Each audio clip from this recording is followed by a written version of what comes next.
देशभक्ति का मतलब अब सिर्फ इतना रह गया है कि सरकार की हर बात पर आप ताली बजाओ, वरना देशद्रोही कहलाने को आप तैयार रहो। और अगर आपने कुछ सोचने की जरूरत कर ली, अगर आपने देशभक्ति का मतलब सिर्फ सैनिकों की जय जयकार से आगे जाकर संविधान, न्याय और मानवता से जोड़ दिया, तो जनाब आपको भी कोई न कोई धारा लगी ही समझिए। अब आते हैं आज के खलनायक पर, जो सत्ता के लिए खलनायक है, क्योंकि उससे जो सवाल करे वो ही उसके लिए खलनायक होता है। तो वो है अशोका यूनिवर्सिटी के प्रोफेसर अली खान महमूदाबाद।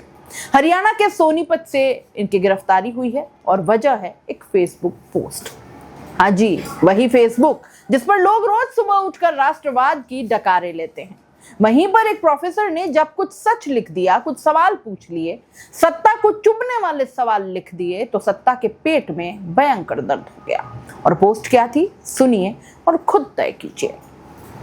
पोस्ट बड़ी थी, लेकिन उसका सार था, ऑपरेशन सिंदूर के जरिए भारत ने पाकिस्तान को संदेश दिया, आतंकवाद बर्दाश्त नहीं होगा, नागरिकों की मौत दुखद है, युद्ध से बचना चाहिए।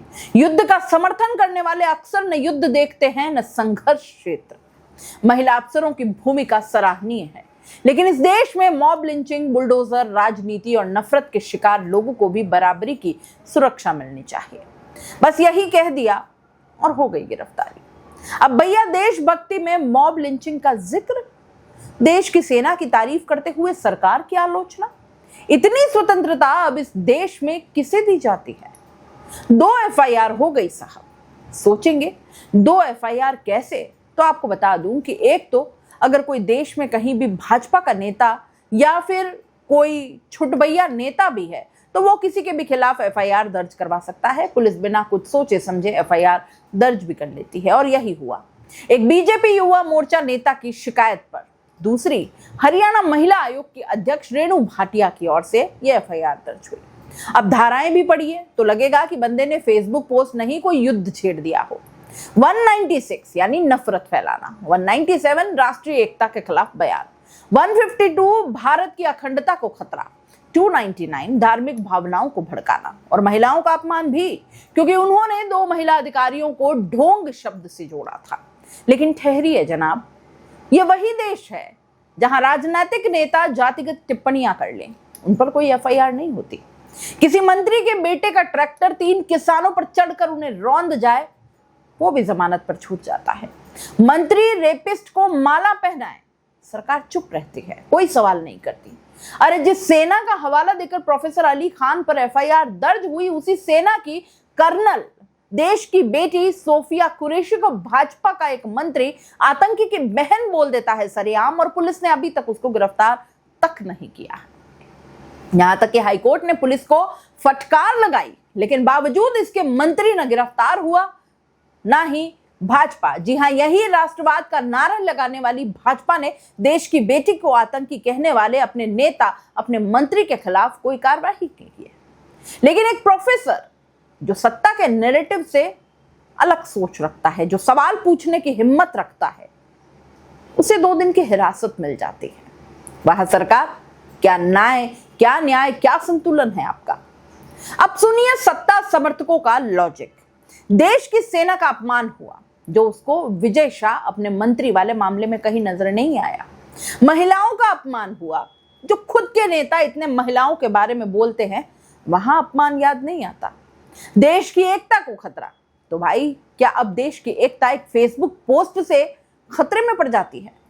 और वो भी एक ऐसे प्रोफेसर की पोस्ट से जो लखनऊ के रियासती परिवार से है, समाजवादी पार्टी से जुड़े रहे, जिनकी शादी एक कश्मीरी मुस्लिम मंत्री की बेटी से हुई है। मतलब डबल खतरा, विचारधारा प्लस पहचान इज इक्वल टू गिरफ्तारी। अब यह मामला पहुंच गया है सीधा सुप्रीम कोर्ट में, क्योंकि अब अंतिम राह तो वहीं नजर आती है।